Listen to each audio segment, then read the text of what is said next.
அன்பு தமிழ் நெஞ்சங்களுக்கு வணக்கம். சிங்கத்தை நீ ஜூவில் பார்த்துருப்ப, இல்லை காட்டில் பார்த்துருப்ப, ரோட்டில் பார்த்துருப்ப அப்படிங்கிற சினிமா டைலாக்லாம் நீங்கள் கேள்விப்பட்டிருப்பீங்க.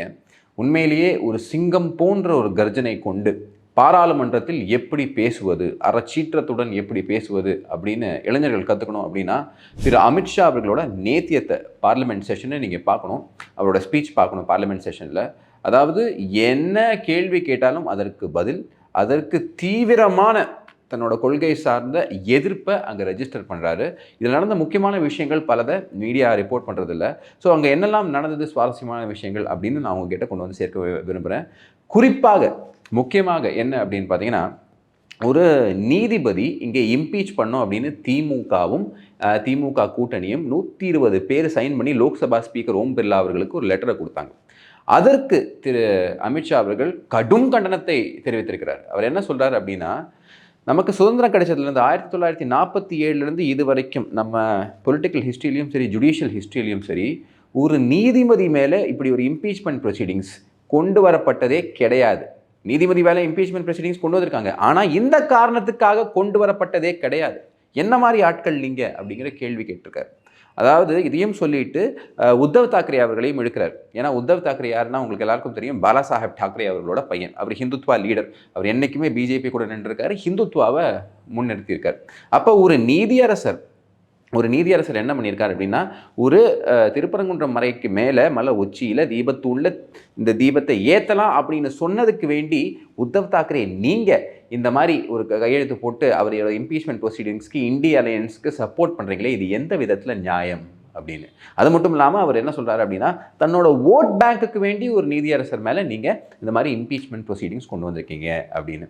இதுலேருந்து என்ன தெரியுது அப்படின்னா, ஹோம் மினிஸ்டர் அவர்கள் இந்த மாதிரி ஜுடிஷியலில் ஆர்ம் ட்விஸ்ட் பண்ணி ஏதாவது பண்ணலாம் அப்படின்னு முயற்சி எடுத்தால் அதற்கு எதிராக யாரை ஆர்ம் ட்விஸ்ட் பண்ணுறாங்களோ அவங்களுக்கு ஆதரவாக ஹோம் மினிஸ்ட்ரி நிற்கிது. இது எவ்வளோ கிளியரான மெசேஜ் பாராளுமன்றத்திலிருந்து சொல்லப்படுது. ஜிஆர்எஸ் அவர்கள் எப்படி பண்ண ட்ரை பண்ணுறாங்க, அதற்கு எதிராக நாங்கள் இந்த கருத்தை வைக்கிறோம் அப்படின்னு சொல்லியிருக்காங்க. அப்போ இது என்ன மெசேஜ் எல்லா நீதிபதிகளுக்கும் கொண்டு போய் சேர்க்குது அப்படின்னா, நீங்கள் உங்கள் வேலையை பாருங்கள், நியாயப்படி உங்கள் வேலையை பாருங்கள், எங்கேருந்து உங்களுக்கு சப்போர்ட் வரும்னு தெரியாது, ஆனால் எல்லா இடத்துலேருந்தும் சப்போர்ட் வரும். இப்போ நான் உங்களுக்கு சில ஃபோட்டோஸ் எல்லாம் காட்டுறேன். இதில் பார்த்தீங்க அப்படின்னா தேசிய அளவில் எல்லாருமே ஜிஆர்எஸ் அவர்களுக்கு சப்போர்ட் பண்ணுறாங்க. I stand with GRS. GRS யார் அப்படின்னு பெரும்பான்மையான மதுரையில் இருக்கக்கூடிய வழக்கறிஞர்களுக்கும் நீதியரசர்களுக்கும் நீதித்துறை சார்ந்து நிறைய லிட்டிகேஷன் பண்ணக்கூடிய ஆட்களுக்கும் தெரியும், சென்னையிலையும் தெரியும்னு வச்சுக்கோங்க. ஆனால் இப்போ அவர் ஒரு ஹவுஸ் ஹோல்டு நேம் ஆகிட்டார் இந்தியா லெவலில். அப்போ அந்த அளவுக்கு அவருக்கு இந்த ஒரு பப்ளிசிட்டியை தேடி கொடுத்ததுக்கு முக்கியமான தேங்க்ஸ் யாருக்கு சொல்லணும் அப்படின்னு பார்த்தீங்கன்னா திமுகவுக்கு தான். ரெண்டாவது விஷயம் என்ன அப்படின்னா, இப்போ நீதித்துறையிலையும் ஒரு விஷயம் ஸ்ப்ரெட் ஆகிருக்கும். இந்த மாதிரி தேவையில்லாமல் ஆர்ம் ட்விஸ்ட் பண்ணுறதுக்கு இனிமேல் நம்ம பயந்துக்க தேவையில்லை, விஷயம் என்ன உண்மை என்ன அப்படிங்கிற எல்லாமே மக்களுக்கு கொண்டு போய் சேர்க்கிறதுக்கு உண்டான ஊடகங்களும் இருக்குது, இங்கே அரசியல் தலைவர்களும் இருக்காங்க அப்படிங்கிற விஷயம் இங்கே கிளியராக சேர்ந்துருக்கு. நல்லா புரிஞ்சுக்கோங்க. ஏன் இப்போ ஜிஆர்எஸ் இத்தனை பேர் சப்போர்ட் பண்ணுறாங்கன்னா, நேற்று இந்த ஜுடிஷியல் சர்க்கிள்ஸில் இருக்கக்கூடிய ஆட்கள் ஒரு ஷீட்டை ரிலீஸ் பண்ணாங்க. அதை நீங்கள் கொஞ்சம் பார்க்க வேண்டியிருக்கும். நான் உங்கள் ஸ்க்ரீனில் இப்போ காட்டுறேன். அதை பார்த்தீங்கன்னா 2017 2025 30 நவம்பர் 2025 வரைக்கும் எவ்வளோ கேசஸ் அவர் கிளியர் பண்ணியிருக்காரு அப்படின்னு பார்த்தீங்கன்னா 73,505. அப்போ ரேட் ஆஃப் டிஸ்போசல் பாருங்கள்.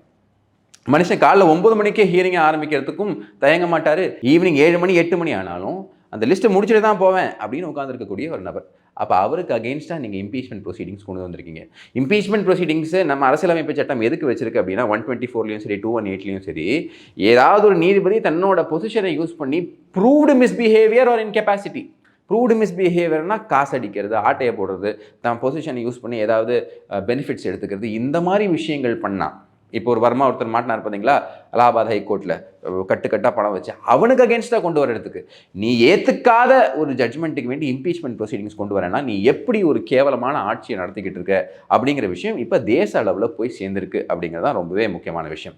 அப்படியே அங்கேருந்து அடுத்த விஷயங்களை பார்ப்போம். என்ன நடக்குது அப்படின்னா, இந்த பாராளுமன்றத்தில் ஒரு டிபேட்டை கொண்டு வர ட்ரை பண்ணுறாங்க. இவிஎம் மோசமானது, பேப்பர் பேலட்டை திருப்பி கொண்டு வரணும், சாரில் நிறைய பிரச்சனைகள் இருக்குது அப்படிங்கிறதெல்லாம் கொண்டு வராங்க. அப்போ இதெல்லாம் பண்ணும்போது என்ன பண்ணுறாங்கன்னா, திரு ராகுல் காந்தி அவர்கள் உங்களுக்கு எல்லாருக்கும் தெரியும், அவர் ஜெர்மனி போகிறாரா, பிரிட்டன் போகிறாரா, இட்டாலி போகிறாரான்னு நமக்கு தெரியல. அதுவும் பாராளுமன்றம் இங்கே நடந்துகிட்டு இருக்கும்போது அங்கே என்னையா சுற்றிக்கிட்டு இருக்கேன்னு கேள்வி கேட்டால், ஏன் பிரதமர் போகலையா, பிரதமர் போகிறது அஃபிஷியல் ட்ரிப்பு, நீங்கள் எங்கேயா சுற்றிக்கிட்டு இருக்கீங்க அப்படிங்கிற கேள்வி எழுப்புனா அதெல்லாம் கூடாது. அவர் போனால் நானும் போவேன், அப்படிங்கிற மாதிரி அவர் பேசிக்கிட்டு இருக்காரு. இதில் நிறைய விஷயங்கள்லாம் ட்ரை பண்ணாங்க அமித்ஷாவுக்கு அகேன்ஸ்டாக. என்ன அப்படின்னு பார்த்தீங்கன்னா, அவர் பேசும்போது இந்த சவுண்டு விடுறது. அவர் சிம்பிளாக ஒரு வார்த்தை சொல்லிட்டார், ஜப் தோ படே போல்தே तो बीच में मत बोलना. அப்படின்னா என்ன அர்த்தம்னா, 2 பெரியவங்க பேசிக்கிட்டு இருக்கும்போது குறுக்க மறுக்க ஓடிக்கிட்டு இருக்காத, பதில் சொல்லும்போது பதில் சொல்கிறேன் அப்படின்னு. அது மட்டும் இல்லாமல் அமித்ஷா நேற்று நான் கேட்ட கேள்விக்கு பதில் சொல்லி ஆக வேண்டும் அப்படின்னு அப்படியே கொந்தளிக்கிறாராமா. என்ன இல்லை பொங்கல் நிறையா சாப்பிட்டாரா, இல்லை அந்த பொங்கலா அப்படிங்கிற மாதிரி எதுக்கு பேசுகிறாரே தெரியாமல் பேசிக்கிட்டு இருக்காரு திரு ராகுல் காந்தி அவர்கள். அதுக்கு சிம்பிளாக திரு அமித்ஷா அவர்கள் ஒரு பதில் சொன்னார், சிம்பிள் பட் பவர்ஃபுல். அவர் என்ன சொல்கிறாரு அப்படின்னு பார்த்தீங்கன்னா, நீங்கள் எல்லாரும் கேட்கக்கூடிய எல்லா கேள்விகளுக்கும் நான் பதில் சொல்வேன், எத்தனை நேரம் ஆனாலும் பரவாயில்ல, நான் வெயிட் பண்ணி பதில் சொல்வேன். ஆனால் நீங்கள் சொல்கிற நேரத்துக்கெல்லாம் பதில் சொல்கிறதுக்கு நீங்கள் வச்ச ஆள் நான் கிடையாது. 30 வருஷமாக அரசியலில் இருக்கேன், கண்டினியூஸாக விதான்சபா, அதாவது சட்டமன்றமாக இருந்தாலும் சரி, லோக்சபா இங்கேயா இருந்தாலும் சரி, ஜெயிச்சுட்டு நான் வந்திருக்கேன். புரியுதுங்களா? எனக்கு எந்த பேக்கையும் கிடையாது. நான் ஜெயிச்சு 30 வருஷமாக அரசியல் இருக்கேன். என்ன விதி இருக்கோ அந்த விதியின்படி நான் பதில் அளிப்பேன் அப்படிங்கிற விஷயத்த அவர் சொல்கிறார். ஸோ இந்த அளவுக்கு ரொம்ப தீவிரமான டிபேட்ஸ் எல்லாம் அங்கே நடந்துகிட்டு இருக்கு. அப்போ ஒரு ஸ்டேட்மெண்ட் சொல்கிறாரு பாருங்க, இதெல்லாம் இளைஞர்கள் புரிஞ்சுக்கணும். கொள்கையில் நேர்மை, நம்புற கொள்கையில் நம்பிக்கை இருந்தால் நீ எவனாக இருந்தாலும் கவலைப்பட தேவையில்லை. அது எவ்வளோ பெரிய கொம்பனாக இருந்தாலும் எதிர்த்து நம்ம அரசியல் செய்யலாம். அதுக்கு சிறந்த உதாரணம் இவர் என்ன சொல்கிறாருன்னா, எனக்கு 10 வயசு இருக்கும்போது, அமித்ஷா அவர்கள் சொல்கிறார், எனக்கு 10 வயசு இருக்கும்போது அசாமில் போய் நின்றுட்டு அசாம்க்கு கலியா சுனி ஹே, இந்திரா காந்தி கூனி ஹே அப்படின்னு கத்திருக்கேன். என்ன அர்த்தம்னா, அசாமோட வீதிகள் கேட்டிருக்கு, இந்திரா காந்தி ஒரு கொலைகாரி அப்படின்னு சொன்னவன்னா. புரியுதுங்களா? எனக்கெல்லாம் உங்களை பார்த்து எந்த விதமான பயமும் கிடையாது அப்படின்னு அவர் ஓப்பனாக சொல்கிறார். இதெல்லாம் தான் இங்கே இருக்கக்கூடிய முக்கியமான விஷயம். இப்போது இங்கே இருக்கக்கூடிய சப்ஸ்டான்ஷியல் இஷ்யூக்கு வருவோம். எப்படி இந்த ஓட்சோரியை இவங்க கொண்டு வராங்க, அதை எப்படி திரு அமித்ஷா அவர்கள் எதிர்க்கிறார். அவர் கேட்கக்கூடிய சிம்பிளான விஷயம் என்னென்னா, 2014 எடுத்துக்கோங்க, இது வரைக்கும் 2014 2025 வரைக்கும் இருக்கக்கூடிய இந்த காலகட்டத்தை நீங்கள் எடுத்துக்கோங்க. அப்போ 3 லோக்சபா நாங்கள் ஜெயிச்சிருக்கோம், 41 தடவை சட்டமன்ற தேர்தல்கள் வெவ்வேறு இடத்துல ஜெயிச்சிருக்கோம். காங்கிரஸ் 30 இடத்துல ஜெயிச்சிருக்கு. அப்போ நாங்கள் இங்கே 44 ஜெயித்தாலும் காங்கிரஸ் அங்கங்கே 30 இடத்துல ஜெயிச்சிருக்கு. ஆனால் ஜெயிக்கும் போது மட்டும் புது சட்டை புது துணியெல்லாம் போட்டு பதவியேற்க வந்துடுறீங்க, தோக்கும் போது மட்டும் ஏன் மூக்கால் ஆடுறீங்க அப்படிங்கிற கேள்வி எழுப்பியிருக்கார். நான் எப்படி கரெக்ட் தானுங்க? நீங்கள் இதில் ஏதோ பிரச்சனை இருக்குது அப்படின்னா, எங்கெல்லாம் நீங்கள் ஜெயிச்சிருக்கீங்களோ அங்கெல்லாம் நான் பதவி இருக்க மாட்டேன், பிரச்சனை இருக்குது அப்படின்னு சொல்லிட்டு போக வேண்டியதானே. ஏன் ஜெயிக்கும் போதெல்லாம் புது துணி போட்டு, அந்த புது துணிங்கிறது ஒரு சும்மா ஒரு குசும்பு கூத்தல் ஏண்டி இதெல்லாம் இருக்கத்தானே செய்யும். அப்போ அது ஒரு கிண்டலாக சொல்கிறாரு. பட் அதில் இருக்கக்கூடிய உண்மையை பாருங்கள். ஜெயிக்கும் போது வாயே திறக்கிறது இல்லை. ஏன் இங்கே தெலுங்கானாவில் அவங்களால ஜெயிக்க முடியல, கேரளாவில் ஜெயிக்க முடியல, தமிழ்நாட்டில் ஜெயிக்க முடியல, பெங்காலில் இது வரைக்கும் ஜெயிக்க முடியல. அப்போ இங்கே எல்லாமே நீங்கள் ஓட்சோரியை பற்றி பேசவே மாட்டேங்கிறீங்களே, ஏன் இப்போ மட்டும் பேசுகிறீங்க அப்படிங்கிற கேள்வி எழுப்புறாரு. அப்புறம் இன்னொரு இடத்துல என்ன சொல்கிறாங்களா, எல்லா இன்ஸ்டிடியூஷன்லையும் ஆர்எஸ்எஸ் காரங்களை தான் கொண்டு போடுறீங்க அப்படின்னு. அப்போ இதற்கு அவர் என்ன சொல்கிறாரு அப்படின்னு பார்த்தீங்கன்னா, ஏன் ஆர்எஸ்எஸ்லேருந்து வந்தால் என்ன தப்பு? ஆர்எஸ்எஸ்லேருந்து தான் வரோம். தேசத்தோட பிரைம் மினிஸ்டர் யார்? ஆர்எஸ்எஸ்லேருந்து வந்தவர். தேசத்தோட ஹோம் மினிஸ்டர் யார்? ஆர்எஸ்எஸ்லேருந்து வந்தவர். இதில் என்ன பிரச்சனை? கண்டிப்பாக ஆர்எஸ்எஸ்ல வந்தவங்களுக்கு உண்டான முக்கியத்துவம்லாம் இங்கே இருக்கும், அதில் எந்த விதமான தவறும் கிடையாது அப்படிங்கிறத அவர் எடுத்து சொல்கிறார். ஸோ இது எல்லாத்தையுமே அவர் முன்னெடுத்து வைக்கிறாரு. வயநாட்டில் ஜெயிக்கிறீங்க, ராய்பரேலியில் ஜெயிக்கிறீங்க, இங்கெல்லாம் ஜெயிக்கும் போது மட்டும் உங்களுக்கு எந்த பிரச்சனையும் கிடையாது. ஆனால் மற்ற இடத்துல நீங்கள் ஜெயிக்க முடியாத இடத்துல நீங்கள் என்ன பண்ணணும் அப்படிங்கிற சுயபரிசோதனை பண்ணுங்கள். அதை விட்டுட்டு ஓட்சோரின்னு சொல்கிறது ரொம்பவே கேவலமாக இருக்குது. இது மட்டும் இல்லை, பாராளுமன்றத்தில் சில விஷயங்கள் சொல்லப்படுது, இதெல்லாம் நீங்கள் பார்க்கணும், நோட்டீஸ் பண்ணணும். எங்கே ஓட்சோரி ஃபஸ்ட்டு நடந்தது அப்படின்னா, ஓட்சோரி பண்ண ஆள் நேரு அவர்கள். காங்கிரஸ் எல்லாம் உட்காந்து முடிவு பண்ணுறாங்க யார் பிரதம மந்திரியாக வரணும் அப்படின்னு சொல்லிட்டு. அப்போ மேக்சிமம் ஓட்டு சர்தார் வல்லபாய் பட்டேலுக்கு கிடைக்குது. 4 ஓட்டும் என்னமோ தான் நேரு அவர்கள் வாங்குறாரு. பட் இருந்தாலும் நேருக்கு அந்த வாய்ப்பு கொடுக்கப்படுது. அப்போ ஃபஸ்ட்டு சோரி எங்கே நடக்குது? இங்கே காங்கிரஸுக்குள்ளே தான் நடக்குது. அதை நீங்கள் புரிஞ்சுக்கணும். 2வது முக்கியமான ஓட்சோரியை பற்றி பேசுகிறாருங்க. இது இளைஞர்கள் தெரிஞ்சுக்கணும். 1975 ஒரு கேஸ் நடக்குது அலகாபாத் ஹைகோர்ட்டில். அப்போ சின்ஹா அப்படிங்கிற ஜட்ஜ் அவர் ஒரு தீர்ப்பு கொடுக்குறாரு. என்ன அப்படின்னு பார்த்தீங்கன்னா, எலக்டோரல் மால் ப்ராக்டிஸ் யூஸ் பண்ணி தான் இந்த இந்திரா காந்தி அவர்கள் ஜெயிச்சிருக்காங்க, ஆகையினால அவங்களோட ஜெயிச்சது நல் அண்ட் வாய்டு அப்படின்னு கொடுக்குறாரு. ஓட்சோரி ஃபஸ்ட்டு எங்கே நடந்திருக்கு பாருங்கள். அப்போ அதுக்கு வேண்டி இவங்க என்ன பண்ணுறாங்க அப்படின்னா, சட்டம் இயற்றிருக்கு பார்த்தீங்களா, அந்த சட்டத்தை நீங்கள் சேலஞ்சே பண்ண முடியாது அப்படின்னு சொல்லிட்டு கோர்ட்டே பைபாஸ் பண்ணுறதுக்குண்டான சட்டத்தை கொண்டு வராங்க இந்திரா காந்தி. அந்த மாதிரி எமர்ஜென்சி மைண்ட் செட்டு கொண்ட ஒரு எதேச்ச அதிகாரம், ஒரு அத்தாரிட்டேரியன் மைண்ட் செட்டு கொண்ட நீங்கள் ஓட்சோரியை பற்றி பேசலாமா அப்படிங்கிற கேள்வி எழுப்புறாங்க. என்ன பண்ணியிருக்காங்க அந்த எலெக்ஷனில் அப்படின்னு பார்த்தீங்கன்னா, அரசாங்க அதிகாரிகளை எல்லாம் யூஸ் பண்ணி தன்னோட எலெக்ஷன் மெஷினரிக்கு வேண்டி யூஸ் பண்ணியிருக்காங்க. அப்போ ஒரு சாதாரண நபர், அவருக்கு எதிர்த்து நின்றவர் கேஸை போட்டு ஜெயிக்கிறாங்க. அப்போ அவரோட எலெக்ஷன் வின் பண்ணதே வாய்டுன்னு சொன்னதுக்கு அப்புறம் கூட நீங்கள் இப்போ என்ன பண்ணுறீங்க, சட்டத்தை மாற்றி ஜுடிஷியரியை பைபாஸ் பண்ணி நீங்கள் ஓட் சோரியை பற்றி பேசலாமா?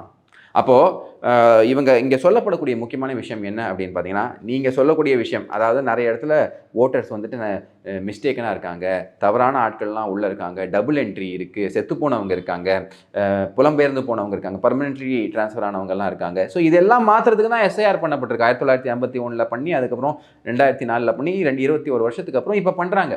இது வரைக்கும் எந்த விதமான எதிர்ப்பும் இதற்கு முன்னாடி பண்ண எஸ்ஐஆரில் இல்லவே இல்லை. இதற்கு உண்டான BLA 1 BLA 2 போட்டு நீங்கள் வேலை செய்யணும். அதை விட்டுட்டு நீங்கள் வந்து எங்களை குற்றம் சொல்கிறது எந்த விதத்தில் தவறு.